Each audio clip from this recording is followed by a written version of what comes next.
Hello ನಮಸ್ಕಾರ ಸ್ನೇಹಿತರೆ. ಏನಪ್ಪ ಇದು ಕೋದಂಡ ಅವ್ರಿಗೆ ಸತ್ಯವಾಗಿ ಗೊತ್ತಾಗ್ತದೆ, ರೆಬಲ್ ಆಗಿಬಿಡ್ತಾರೆ ಕೋದಂಡ. ಜಾನಕಿ ಅವರಂತೂ ಆಲ್ರೆಡಿ ರೆಬಲ್ ಆಗಿದ್ದಾರೆ, ಕೆ ಕೂಡ ರೆಬಲ್ ಆಗಿದ್ದಾನೆ, ಮತ್ತಷ್ಟು ರೆಬಲ್ ಆಗ್ತಿದ್ದಾನೆ. ಈ ಕಡೆ ಚಾರು ಕೂಡ ರೆಬಲ್ ಆಗಿದ್ದಾರೆ. ಎಲ್ಲರೂ ಕೂಡ ರೆಬಲ್ ರೆಬಲ್ ರೆಬಲ್ ಎಲ್ಲರೂ ಕೂಡ ರೆಬಲ್ ಆಗಿದ್ದಾರೆ. ಇಷ್ಟು ದಿನ ರೆಬಲ್ ಆಗಿರೋರು ಈಗ ತಣ್ಣಗಾಗಿದ್ದಾರೆ. ಹಾಗಾದ್ರೆ ಯಾರಪ್ಪ ರೆಬಲ್, ಯಾರಪ್ಪ ತಣ್ಣಗಾಗಿದ್ದು? ಈ ಕಡೆ ಕೆ ಪ್ಲಾನ್ ಏನು, ಚಾರು ಪ್ಲಾನ್ ಏನು, ವೈಶಾಖ ಮಾನ್ಯತಾ ಪ್ಲಾನ್ ಏನು, ಇದು ಎಲ್ಲವನ್ನ ಕೂಡ ತಿಳ್ಕೊಬೇಕು ಅಂದರೆ ಈಗಲೇ ನಮ್ಮ ಈ ಚಾನಲ್ನ ಸಬ್ಸ್ಕ್ರೈಬ್ ಮಾಡಿ, ಹಾಗೆ ಒಂದು ವಿಡಿಯೋವನ್ನು ಪೂರ್ತಿಯಾಗಿ ನೋಡಿ. ಇಲ್ಲಿ ಕೋದಂಡ ಅವ್ರಿಗಂತೂ ಸತ್ಯ ಗೊತ್ತಾಗ್ಬಿಡತ್ತೆ. ಇಷ್ಟು ದಿನ ಅನ್ಕೊಂಡಿದ್ರು ತನ್ನ ಹೆಂಡತಿ ವೈಶಾಖಗೆ ಯಾರೂ ಇಲ್ಲ ಅಂತ, ಬಿಕಾಸ್ ಅನಾಥೆ ಅಂತ ಅನ್ಕೊಂಡಿದ್ರು. ಆಕೆ ಕೂಡ ತನ್ನನ್ನು ಅನಾಥೆ ಅಂತಾನೆ ಎಲ್ಲರೂ ಮುಂದೆ ಕೂಡ ತೋರಿಸ್ಕೊಂಡಿದ್ರು, ಅಡ್ರೆಸ್ ಮಾಡ್ಕೊಂಡಿದ್ರು. ಆದರೆ ಇವಾಗ ಯಾವಾಗ ಅವರ ನಂಬರ್ಗೆ ಕಾಲ್ ಬಂದು ಅಕ್ಕ ಅಮ್ಮ ಇಲ್ಲಿ ಹೇಗೋದು ತುಂಬ ಕಷ್ಟ ಆಗ್ತದೆ, ನೀನು ಬಾ ಅನ್ನೋ ಮಾತನ್ನ ಕೇಳಿದೆ ಕೋದಂಡ ಅವ್ರಿಗೆ ಸತ್ಯವಾಗಿ ಗೊತ್ತಾಗೋಯ್ತು. ಹಾಗಿದ್ರೆ ಯಾರು ಅಕ್ಕ ಅಂತ ಹೇಳಿ ಕಾಲ್ ಮಾಡಿದ್ದು, ಅಲ್ಲಿ ಅಮ್ಮ ಯಾರು? ಹಾಗಿದ್ರೆ ವೈಶಾಖಗೆ ಫ್ಯಾಮಿಲಿ ಇದೆಯಾ, ತಮ್ಮ ಇದಾನ, ಅಮ್ಮ ಇದ್ದಾರ? ಹಾಗಿದ್ರೆ ಇಷ್ಟು ದಿನ ಆಕೆ ನನ್ನ ಹತ್ರ ಸುಳ್ಳು ಯಾಕೆ ಹೇಳಿದ್ಲು? ಇದರಿಂದಾಗಿ ಏನಿದೆ ಅನ್ನೋದನ್ನ ತಿಳ್ಕೊಳ್ಳೇಬೇಕು ಅಂತ ಫುಲ್ ರೆಬಲ್ ಆಗಿಬಿಡ್ತಾರೆ, ಕೋಪ ಮಾಡ್ಕೊಂಡ್ಬಿಡ್ತಾರೆ. ಆದರೆ ಇಲ್ಲಿ ವೈಶಾಖಗೆ ಹೇಗೆ ತಿಳಿಸ್ಬೇಕು ಅಂತ ಗೊತ್ತದೆ. ಮೊದಲೇ ಗಂಡ ತಾನೇ ಹೇಳು ಅಂದರೆ ಹೇಳ್ತಾರೆ, ಕುರು ಅಂದರೆ ಕುತ್ಕೋತಾರೆ ಅಂತ ಅಂದ್ಕೊಂಡಿರೋರು. ಆದರೆ ಈ ಬಾರಿ ಕೋದಂಡವರು ರೆಬಲ್ ಆಗಿ ಮನೆಯಿಂದ ಔಟ್ ಮಾಡೋ ಸಾಧ್ಯತೆ ಇದೆಯಾ ವೈಶಾಖನ ಅನ್ನೋದನ್ನ ಕಾದು ನೋಡಬೇಕಾಗಿದೆ. ಅತ್ತ ತಗೊಂಡ್ರೆ ಇಷ್ಟು ದಿನ ರೆಬಲ್ ಆಗಿದಂಥ ಮಾನ್ಯತಾ ಅಂತೂ ಫುಲ್ ತಣ್ಣಗಾಗ್ಬಿಟ್ಟಿದ್ದಾರೆ. ಬಿಕಾಸ್ ಚಿಂಟು ಹೇಳಿದ ಮಾತಿಂದಾಗಿ ಅವ್ರಿಗೆ ಗೊತ್ತಾಗುತ್ತೆ ಚಾರುಗೆ ತನ್ನ ಗಂಡ ಅಲ್ಲಿ ಇಲ್ಲ, ಜೈಲಲ್ಲಿ ಇರಬಹುದು ಅನ್ನೋ ಅನುಮಾನ ಬಂದಿದೆ. ಅವಳಿಗೆ ವಿಷಯ ಗೊತ್ತಾಗಿದೆ ಅಂತಕ್ಕಂಥದ್ದು ಗೊತ್ತಾಗ್ಬಿಡುತ್ತೆ. ಬಿಕಾಸ್ ರಾಮಾಚಾರಿ ಬರ್ತಿದ್ದಾಗೆ ನಿನ್ನ ಭೇಟಿ ಮಾಡ್ತಾನೆ ಅಂತ ಹೇಳಿದ ಒಂದೇ ಮಾತು ಮಾನ್ಯತಾಗೆ ಸುಳಿವನ್ನ ಕೊಟ್ಬಿಡತ್ತೆ. ಜೊತೆಗೆ ರೆಬಲ್ ಆಗಿ ಬಿಹೇವ್ ಮಾಡ್ತಾ ಅಹಂಕಾರನ ತೋರಿಸ್ತಿದ್ದಂಥ ಈಗೋಸ್ಟಿಕ್ ಮಾನ್ಯತಾಗೆ ಟಕ್ಕರ್ ಕೊಡೋಕೆ ಮುಂದಾಗಿದ್ದು ಜೈಶಂಕರ್ ಅವರು ಟಕ್ಕರ್ ಕೊಡ್ತಾ ಅಂತ ಟ್ವಿಸ್ಟ್ನ ಕೊಡಲಿಲ್ಲ, ಅಂತಂತ ಶಾಕ್ನ ಕೊಡಲಿಲ್ಲ, ಶೇಕ್ ಆಗ್ತಕ್ಕಂಥ ಶಾಕ್ನೇ ಕೊಟ್ಬಿಟ್ರು ಜೈಶಂಕರ್. ಮಾನ್ಯತಾಗೆ ನೀನೇನಾದರೂ ನನ್ನ ಮಗಳು ನನ್ನ ಅಳಿಯನ ಜೀವನದಲ್ಲಿ ಏನಾದರೂ ಮಾಡಿದ್ದೇನಾದರೂ ಮಾಡಿದರೆ ಖಂಡಿತ ಮಾಡಿದ್ದು ಮಹಾರಾಯ ಅನ್ನೋ ರೀತಿ ನಿನಗೆ ಆಗತ್ತೆ. ನಿನಗೇನು ಮಾಡ್ತೀನಿ ಅಂದರೆ ನಿನಗೆ ಡಿವೋರ್ಸ್ ಕೊಟ್ಬಿಡ್ತೀನಿ. ನೀನು ಏನೇ ಮಾಡಿದ್ರು ಕೂಡ ನನ್ನ ನಿರ್ಧಾರನ ಬದಲಾಯಿಸೋಗೆ ಸಾಧ್ಯನೇ ಇಲ್ಲ, ನಿನಗೆ ಡಿವೋರ್ಸ್ ಎಸಿತೀನಿ ಅಂತ ಹೇಳಿ ಶಾಕ್ ಕೊಟ್ಟಿದ್ದಾರೆ. ಇದೆಲ್ಲ ಒಂದತ್ತ ಸಾಕ್ತಾ ಇದ್ರೆ ಆ ಕಡೆ ಕೆ ತುಂಬಾ ಬದಲಾಗಿದ್ದಾನೆ. ಕಿಲ್ಲರ್ ಕಿಟ್ಟಿ ಆಗಿದ್ದ ಕೆ ನಾಣಾಚಾರ್ಯ ಮಗ ಕೃಷ್ಣರಾಗಿ ಬದಲಾಗ್ತಿದ್ದಾನೆ. ಜೊತೆಗೆ ಬೆಳ್ಳಂಜಾವನೆ ಎದ್ದು ರಾಮಾಚಾರಿ ಥರ ಶ್ಲೋಕ ಓದ್ತಾ ಮಂತ್ರ ಜಪಿಸ್ತಾ ಪೂಜೆ ಮಾಡ್ತದಾನೆ. ಇದನ್ನೆಲ್ಲ ನೋಡಿ ಚಾರುಗೆ ಇದೆಂಥ ಡ್ರಾಮಾನಪ್ಪ ಅಂತ ಅನ್ನಿಸ್ತದೆ. ಇದು ಯಾವ ಮೈಂಡ್ ಸೆಟ್ಟಲ್ಲಿದ್ದಾನೆ, ಇನ್ನೂ ಯಾವ ಸ್ಕೆಚ್ ಮಾಡ್ತದಾನೆ ಅನ್ನೋ ಅನುಮಾನ. ಬಿಕಾಸ್ ಅವಳು ಪೌರೋಹಿತ್ಯ ಮಾಡಿ ಬಂದ ನಂತರ ಕೇಕಿಗೆ ಮಾತು ಬಂದಿದ್ದೆ, ಅವಳು ನಂಬ್ತಾ ಇಲ್ಲ ಕೇಕೆನ. ಅವನು ಇಷ್ಟೊತ್ತು ಆಡಿದ್ದು ನಾಟಕ, ಪೂಜೆಗೆ ಹೋಗಬೇಕು ಅಂತ ಈಗ ಬರ್ತಿದ್ದಾಗೆ ಅವನಿಗೆ ಮಾತು ಬಂದ್ಬಿಟ್ಟಿದೆ.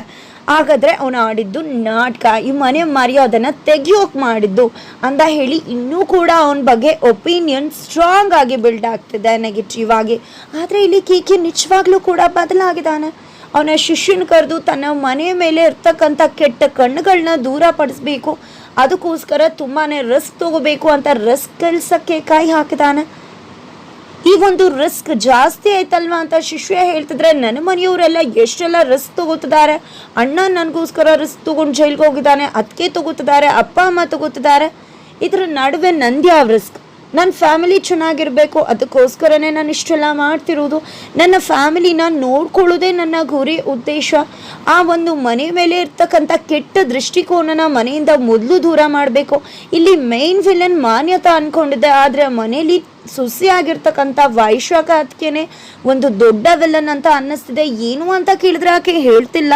ಮೊದಲು ನಾನು ಅದನ್ನು ಏನು ಅಂತ ತಿಳ್ಕೊಂಡು ನನ್ನ ಮನೆಗೆ ಅವಳಿಂದ ಆಗೋ ತೊಂದರೆನ ಮೊದಲು ನಾನು ತಪ್ಪಿಸ್ಬೇಕು, ಒಳ್ಳೆ ರೀತಿ ಹೇಳೋ ಪ್ರಯತ್ನ ಮಾಡ್ತೀನಿ. ಆ ACP ಮಾನ್ಯತಾ ವೈಶಾಖಗೆ ಕೇಳಲಿಲ್ಲ ಅಂದರೆ ಕಿಲ್ಲರ್ ಕಿಟ್ಟಿಯಾಗೆ ಅವ್ರಿಗೆ ನಾನು ತರಾಟೆಗೆ ತಗೋಬೇಕಾಗತ್ತೆ, ಡೀಲ್ ಮಾಡಬೇಕಾಗತ್ತೆ.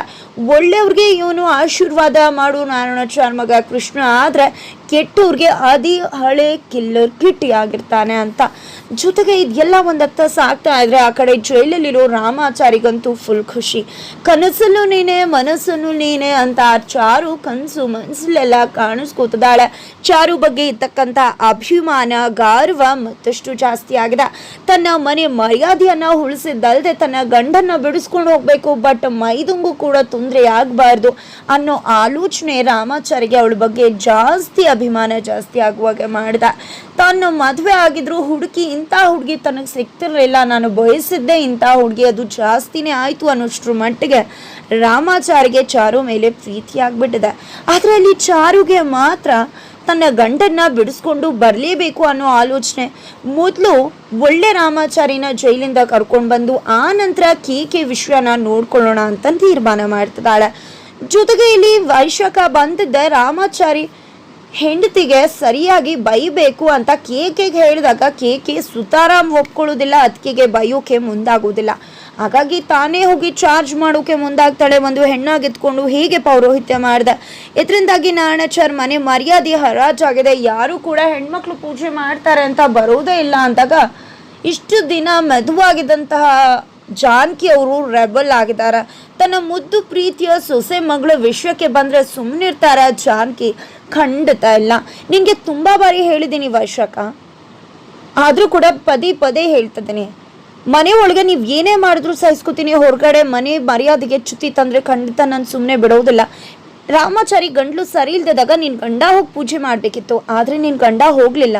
ನನ್ನ ಸೊಸೆ ಹೋಗಿ ಮಾವನ ಮರ್ಯಾದೆ ಉಳಿಸಿದಾಳೆ. ಅವಳು ಮಾಡಿರೋದಕ್ಕೆ ಅವಳ ಬಗ್ಗೆ ಅಪ್ರಿಷಿಯೇಟ್ ಮಾಡಿ ಹೊಗಳೇ 4 ಮಾತಾಡಬೇಕೇ ಹೊರತು ಈ ರೀತಿ ಮಾತಾಡೋದಲ್ಲ. ನಿನ್ಗೆ ಎಷ್ಟು ಸಾರಿ ಬುದ್ಧಿ ಹೇಳೋದು?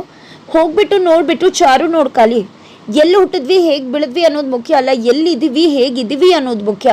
ಚಾರು ಈ ಮನೆಗೆ ಬಂದಮೇಲೆ ಅವಳು ಈ ಮನೆಗೆ ಅಡ್ಜಸ್ಟ್ ಆಗೋಕೆ ಟ್ರೈ ಮಾಡಿದ್ಲು. ಆಚಾರ ವಿಚಾರನ ಕಳೆದುಕೊಂಡು ಗಂಡನಂದ ಒಂದು ಮಂತ್ರಘೋಷಣ ಕಲಿತು ಅದನ್ನ ಹೇಳಿ ನಮ್ಮ ಮನೆ ಮರ್ಯಾದೆ ಉಳಿಸಿದಾಳೆ. ದೇವರ ಆಶೀರ್ವಾದನೆ ಅವಳಿಗೆ ಸಿಕ್ಕಿದೆ. ನೀನೇನು ಹೇಳೋದು? ಜೊತೆಗೆ ನನ್ನ ಸೊಸೆ ಈ ಮನೆಗೆ ಬಂದಾಗ 2 ಒಲೆ ಹಚ್ಚಿದವಳಲ್ಲ ನನ್ನ ಸೊಸೆ ಮನೆಗೆ ಬಂದಾಗ ಗಂಡ ಮನೆಯವ್ರನ್ನ ದೂರ ಮಾಡೋಕೆ ಮುಂದಾದವಳಲ್ಲ ನನ್ನ ಸೊಸೆ ಮನೆಗೆ ಬಂದಾಗ ಈ ಮನೆ ಹೊಡಿಬೇಕು, 2 ಒಂದು ಮಾಡಬೇಕು ಅಂತ ಅಂದ್ಕೊಂಡವಳಲ್ಲ ನನ್ನ ಸೊಸೆ ಈ ಮನೆಗೆ ಬಂದಾಗ ದೊಡ್ಡವ್ರಿಗೆ ಮರ್ಯಾದೆ ಕೊಡದೆ ಕೀಳಾಗಿ ಕಾಣಬೇಕು ಅಂತ ಅಂದ್ಕೊಂಡವಳಲ್ಲ ನನ್ನ ಸೊಸೆ. ಅಂತ ಒಳ್ಳೆ ಸೊಸೆ ಬಗ್ಗೆ ನೀನೇನಾದರೂ ಮಾತಾಡಿದ್ರೆ ಖಂಡಿತ ಎಚ್ಚರಿಕೆಯಲ್ಲಿ ಇನ್ನೊಂದು ದಿನ ನಾನಂತೂ ಸುಮ್ಮನೆ ಬಿಡೋದಿಲ್ಲ ಅಂತ ರೆಬಲ್ ಆಗಿಬಿಟ್ಟಿದ್ದಾರೆ ಜಾನಕಿ ಅವರು. ಈ ರೀತಿ ಎಲ್ಲ ಕಡೆ ರೆಬಲ್ನೆಸ್ನ ನೋಡ್ತಾ ಇದ್ರೆ ಈ ಕಡೆ ಟ್ವಿಸ್ಟ್ ಕೊಡೋಕೆ ಮುಂದಾಗಿರೋದು ಕೆ. ಬಿಕಾಸ್ ಆಲ್ರೆಡಿ ಅವನ ಹತ್ರ ಮಾನ್ಯತೆ ಅದು ಒಂದು ಗುಟ್ಟು ಕೈಯಲ್ಲಿ ಆಲ್ರೆಡಿ ಇದೆ, ಬೇಕಾದಾಗ ಯೂಸ್ ಆಗುತ್ತೆ ಅಂತ ಹೇಳಿ ಫೋನಲ್ಲಿ ರೆಕಾರ್ಡ್ ಮಾಡ್ಕೊಂಡಿದ್ದಾನೆ. ಆ ರೆಕಾರ್ಡ್ನ ಇಟ್ಕೊಂಡೆ ಮಾನ್ಯತನ ಆಟ ಆಡಿಸೋದಂತೂ ಶ್ರತಸಿದ್ಧ ಅಂತ ಅನ್ನಿಸ್ತದೆ. ಈ ಕಡೆ ವೈಶಾಖ ಪ್ಲಾನ್ ಗಂಡಂಗೆ ಗೊತ್ತಾಗಿದೆ. ಗಂಡ ವೈಶಾಖನ ಪ್ರಶ್ನೆ ಮಾಡಿದ್ರೆ ವೈಶಾಖ ಘಡ ಅಂತ ನಡ್ಗೋದಂತೂ ಶತಸಿದ್ಧವಾಗಿದೆ.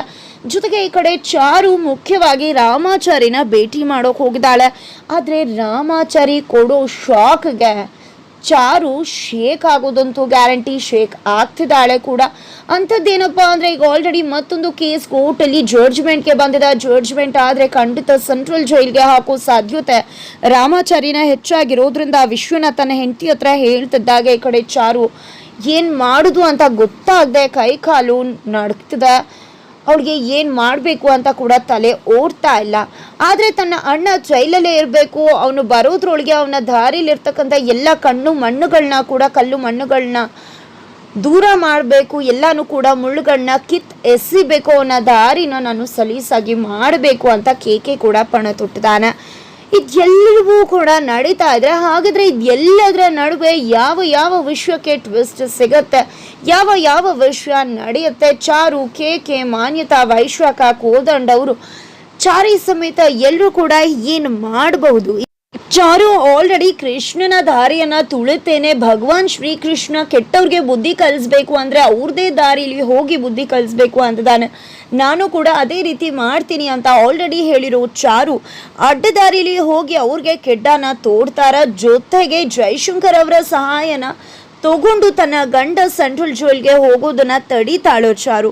ಏನೆಲ್ಲ ಆಗಬಹುದು ಇದೆಲ್ಲವನ್ನ ಕೂಡ ತಿಳ್ಕೊಬೇಕು ಅಂದರೆ ಈಗಲೇ ನಿಮ್ಮ ಈ ಚಾನಲ್ನ ಸಬ್ಸ್ಕ್ರೈಬ್ ಮಾಡಿ, ಹಾಗೆ ಒಂದು ವಿಡಿಯೋವನ್ನು ಪೂರ್ತಿಯಾಗಿ ನೋಡಿ.